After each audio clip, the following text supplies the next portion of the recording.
Hello, my fellow odd ones. Welcome back. It's Thursday, and you know what that means. Today, let's make blueberry muffins.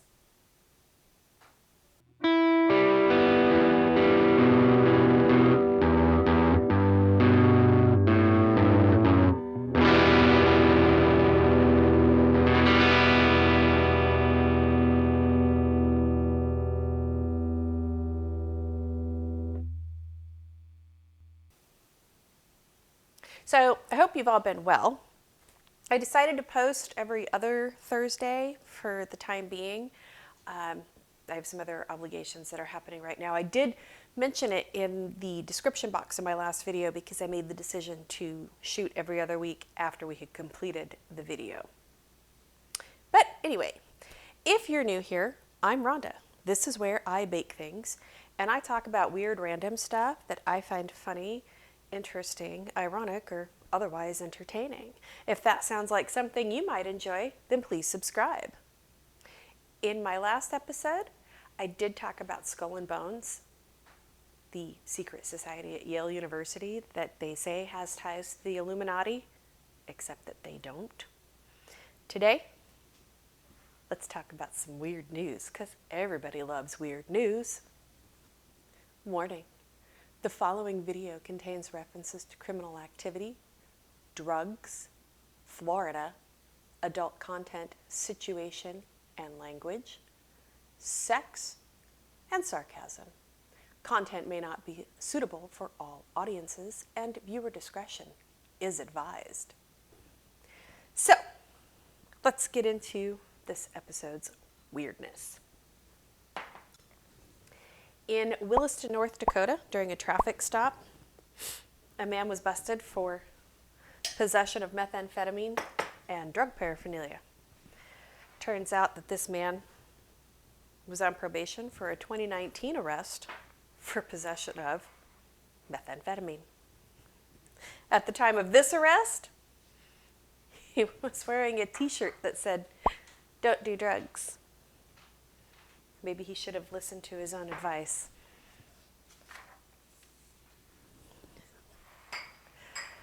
A woman from Bloomington, Indiana, said that she knew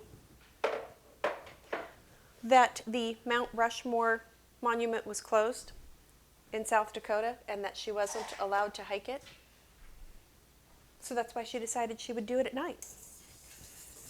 Makes sense. A ranger was monitoring security cameras when he noticed a flashlight beam moving along the broken rocks underneath George Washington. He went out to the area, saw the woman climbing around the lapel of George Washington. She was about 200 feet up. He ordered her to get down. She complied. She was sober, she was cooperative, and she was fined $1,250 after pleading guilty in federal court.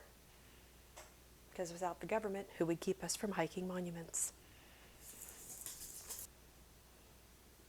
A man in Chattanooga, Tennessee, was charged with perjury, forgery, and identity theft after applying for a handgun permit using former President Barack Obama's name. I'm sure you see the resemblance. Noted in the arrest report, the man had a letter with a United States of America seal, Department of State letterhead, and a $50 check. It turns out that the man had been denied a handgun permit back in November because he has warrants out for his arrest from Michigan. Identity theft is bad. Applying for a gun permit using a former president's name is dumb. Don't be dumb. Also, don't illegally apply for a gun permit. Bad idea. So, parking spots are apparently hard to come by in the Westridge neighborhood of Chicago. And one man, he's kind of become a little bit of a celebrity and talk of the town for his inventive way of saving his parking spot. freezing a pair of pants and standing them up in the street like traffic cones.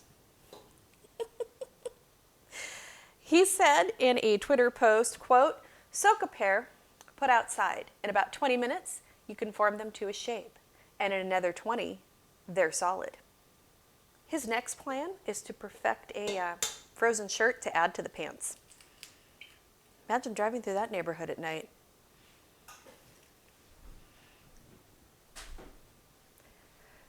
Oh, man, this story. We're all familiar with Karens. In a Boston Dunkin' Donuts, a woman was causing quite a scene while ordering her munchkins. Apparently she had ordered a dozen and then was mad because she didn't get 50. So there's a video out there of Karen wearing her fanny pack with her mask below her chin, yelling at the cashier, "I need more. 50. 50. That's what a dozen is, not 12. Not sure where she learned what a dozen was. Another customer did try to correct her, and Karen got mad at the other customer. She then turned her ire back to the cashier and further insulted this poor cashier who's just trying to make things right with crazy Karen. And she says, "You understand nothing. You're not understanding the English." I'm fairly certain it wasn't the language that was the problem. It was this crazy woman's insistence that 50 is the new dozen. MOON, that spells a dozen. If you get the reference, you get it. And if you don't, read the book. In Naples, Florida, because Florida. A 62-year-old woman was arrested on February 11th after stabbing her 64-year-old sister with an EpiPen. Turns out the pair had been drinking and doing drugs most of the night. The 64-year-old ended up falling asleep on the couch, and at some point, her younger sister went a little crazy and started stabbing her with the EpiPen, saying, quote, "Because I'm allergic to drunks." Not how EpiPens work. Oh, man. So, according to the police, the 62-year-old said she wanted to sober her sister up. So I guess the best way to do that was stab her with an EpiPen several times. The 64-year-old was not affected by the medication because it wasn't actually injected. And her younger sister was charged with domestic battery. So, how about this one? Satan tries to get date on Boston subway system. That's right, ladies. The Prince of Darkness is out looking for love, apparently in Boston subway stations. Back on March 1st, a 20-year-old woman had to report a creepy guy to transit authorities. Said creepy guy was dressed in all black. He had a hood over his head and his entire face was covered with a mask, and he was typing something out on his phone to show her. That message simply read, "I am Satan." And then he stared at her.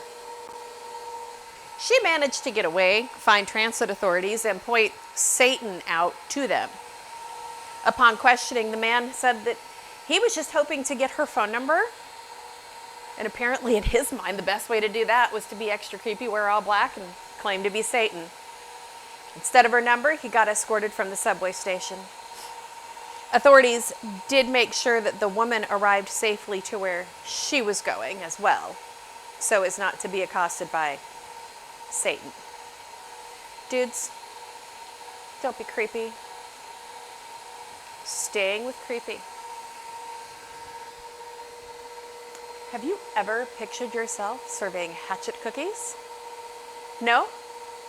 Well, maybe you should consider that, because Lizzie Borden's home, site of brutal axe murders, could be yours for $2 million.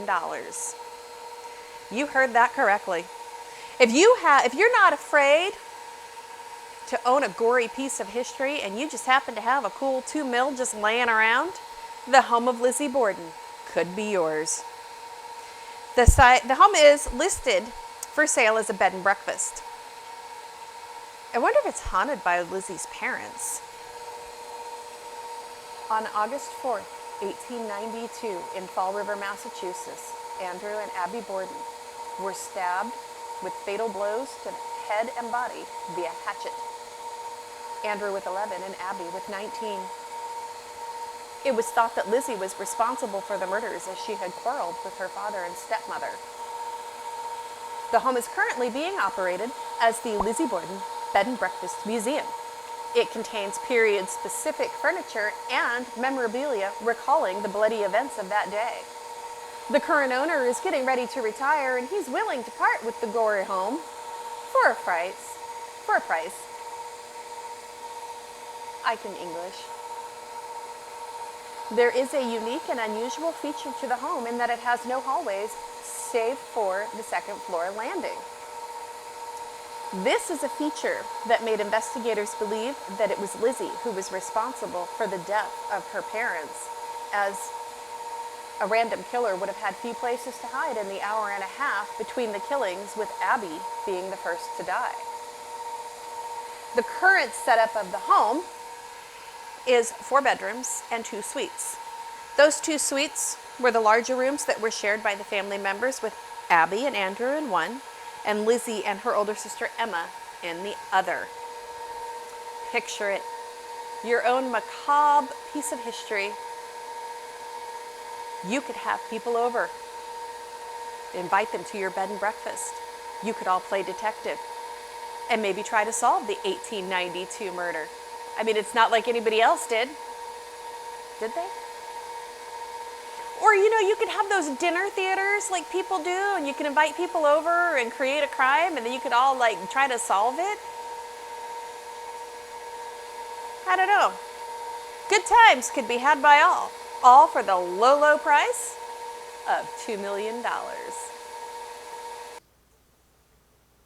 In Austria, a man was fined 500 euros for intentionally farting.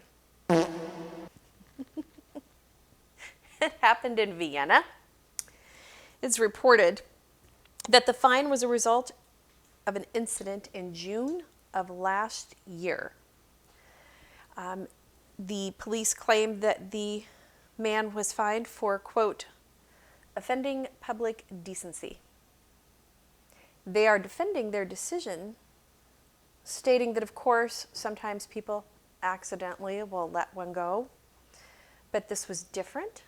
And they're claiming that the man was behaving, quote, provocatively and uncooperatively. During an encounter, the man eventually got up from the park bench that he was sitting on and then, quote, let go a massive intestinal wind, apparently with full intent, and our colleagues don't like to be farted at so much. The police did state that their decision to fine the man could be appealed. Did you ever play the fart game with your siblings when you were younger? Yeah.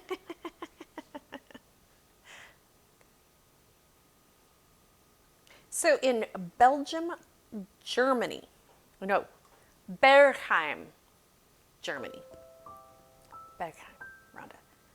a man has been nicknamed Mr. McDonald's ever since the first bite of his first burger back in 1997. He says he knew the restaurant would become a part of his life. He has eaten at the food chain every other day since then. He has spent more time eating at the Golden Arches than at home with meals lovingly prepared by his mother. He says his love for the Golden Arches transcends food. He has since invested in memorabilia and themed clothing, and he even got a McDonald's tattoo. That is some serious love for a Big Mac. But here's my question. Germany. What do you fry your French fries in?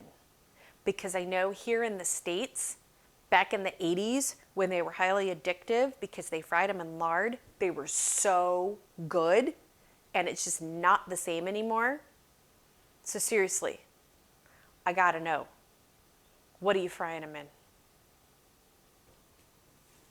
In California, a man was pulled over for using the HOV lane because his windows were tinted too dark for the police to actually see whether or not there was a passenger in his vehicle. CHP discovered the most realistic mannequin, complete with a face mask, sitting in the passenger seat. The man said that, oh, here, have blueberries. It's his favorite. He says blueberries are perfection. And he's back there nodding now. Anyway, the man said that he had been using the mannequin for a year and a half to drive in the HOV lane before getting caught and fined $490. A man with a mannequin. Yuri? Okay, so speaking of Yuri, because weird news, not complete without him. He's just a source of weirdness all on his own. Your latest headline.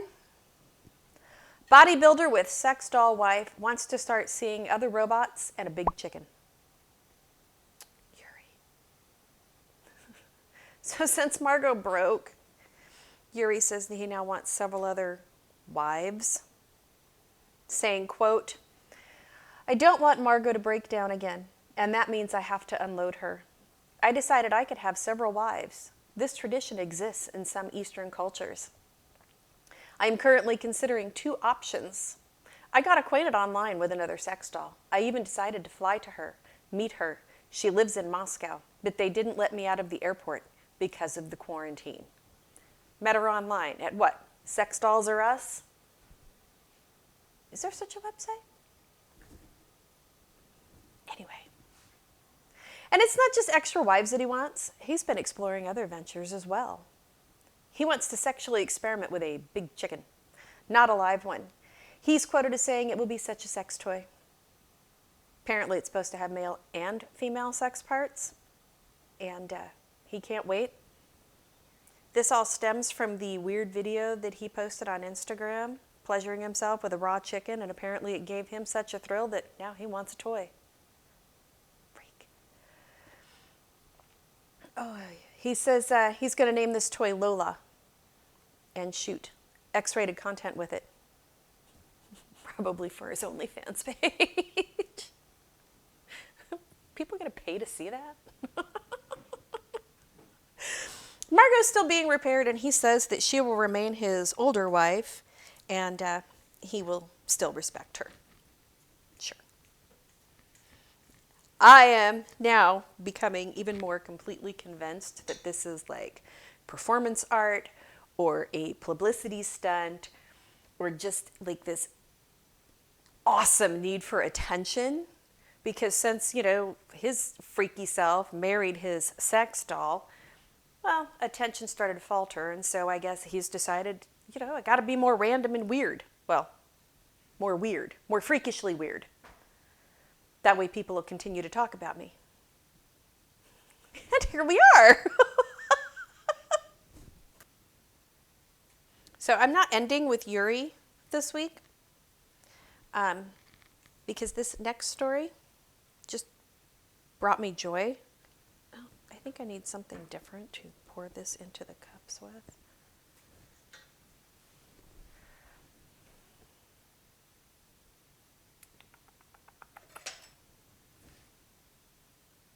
Too big?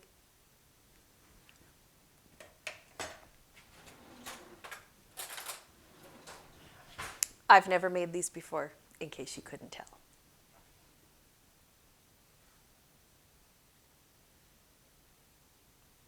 It's too small.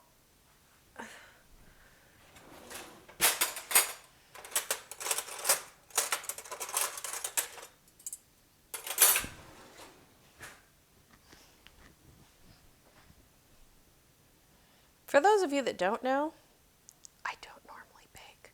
My best friend thought that it would be a good idea when I started my YouTube channel to bake and talk about stuff because she said she'd like to watch it. Hey, sweetie. Do you want this? Sure. You're gonna need it to scrape the stuff off the... Oh, then no, you can't have it. Do you want this? Okay. Twist my arm. Salmonella. All right, that was enough distraction. Anyway, not ending with Yuri, blah, blah, blah, heart happy. We started the lockdowns a year ago. And a woman in Surrey, England, Surrey, was looking for a way to have a little fun last year in April. And she came up with the idea that she would wear a ball gown to bring her garbage bins down. Since then, she has dressed up every single week while taking the trash out as a celebrity or fictional character, so far including Darth Vader, Marge Simpson, and Wilma Flintstone. She even recruited her dog to play Toto to her Dorothy. She is quoted as saying, "Everything is a bit miserable at the moment, so it's nice to have a little bit of silliness, a little bit of craziness, and to make people smile." She's not wrong. I think that that idea is genius. I love it. And maybe we should all dress up to take our garbage bins down. So, here are the muffins. Don't they look yummy? What are you doing? Dude, filming. Hold on. You're gonna want to see this.